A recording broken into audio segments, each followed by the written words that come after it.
À Fukushima, il faut toujours refroidir les réacteurs qui sont entrés en fusion le 11 mars 2011. 300 à 400 tonnes d'eau par jour. On construit continuellement des réservoirs pour contenir les eaux de refroidissement contaminées.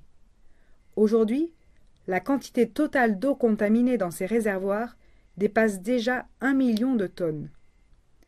Les eaux souterraines sont polluées à cause des dégradations des barrières de confinement.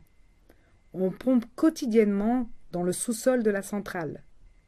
Mais une partie du liquide contaminé s'échappe dans le Pacifique, malgré la barrière d'acier construite dans le port.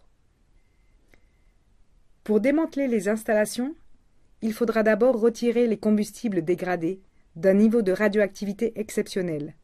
Le retrait de ces débris est la tâche la plus ardue du démantèlement. Il faut bien sûr utiliser des robots.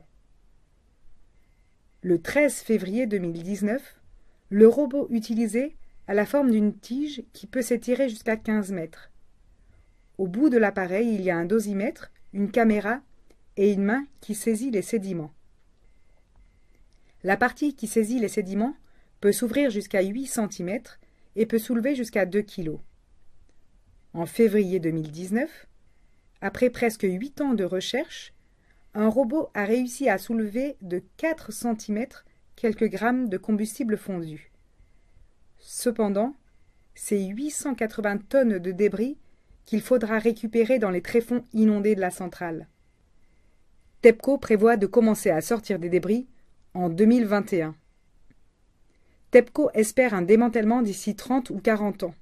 Et même si on parvenait à confiner les débris, la radioactivité ne disparaîtra pas et la situation devra être surveillée de manière permanente pendant plusieurs centaines d'années.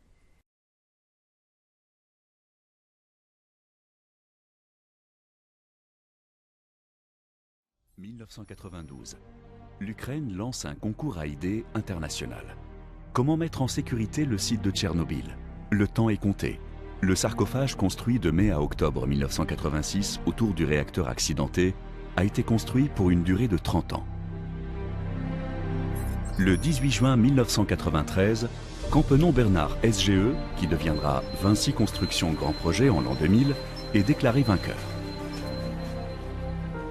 Sa proposition, baptisée Résolution, prévoit de confiner l'ensemble du réacteur accidenté et de son sarcophage pour le démanteler. C'est la seule offre à avoir prévu un financement pour le projet. Pendant les 2 années qui suivent, Campenon Bernard SGE pilote le groupement Alliance qui réalise des études de faisabilité financées par la Commission européenne. C'est à cette période que la forme d'arche s'impose pour le confinement. Cette solution est unique au monde, par sa taille et ses nombreuses innovations. Pesant 3,5 fois le poids de la Tour Eiffel et pouvant abriter l'équivalent du Stade de France ou de la Statue de la Liberté, cette structure métallique mobile est la plus grande au monde. Cette solution d'arche mobile est doublement innovante, par ses méthodes de construction, évitant l'exposition aux radiations, et sa conception garantissant une enceinte hermétique pour les 100 prochaines années. En novembre 1997, à l'initiative du G7, le Chernobyl Shelter Fund est créé. Abondé par des dons internationaux et administré par la Banque européenne de reconstruction et de... À Tchernobyl, un énorme sarcophage en forme d'arche a été mis en place pour enfermer le premier sarcophage détérioré et la centrale, qui est toujours une menace. Et la Banque européenne se retrouve à financer les multinationales qui ont gagné l'appel d'offres. Avec l'arche de Tchernobyl, alors que certains, à l'abri de la radioactivité, gagnent beaucoup d'argent, d'autres travaillent dans des zones contaminées.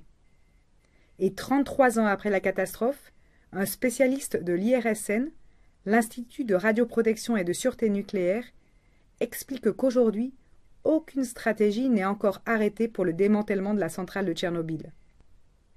La vie du second sarcophage est estimée à 100 ans, et personne ne sait quelle solution définitive pourra être trouvée à ce moment-là. Personne, parmi les humains vivants, n'aura la chance de voir la fin de l'accident de Tchernobyl. Une centrale nucléaire est la seule installation énergétique à ne pas pouvoir être arrêtée du jour au lendemain. il faut des mois de travail, d'énergie et de manutention pour refroidir les réacteurs. Pablo Servigne pose la question.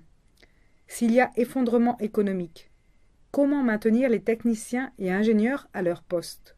S'il y a une rupture d'approvisionnement en énergie, et en particulier en pétrole, les procédures d'arrêt seront-elles toutes opérationnelles? Le pic du pétrole est déjà franchi. À partir du moment où l'on a conscience du risque nucléaire post-effondrement, la plus grande urgence est d'obtenir l'arrêt rapide de tous les réacteurs.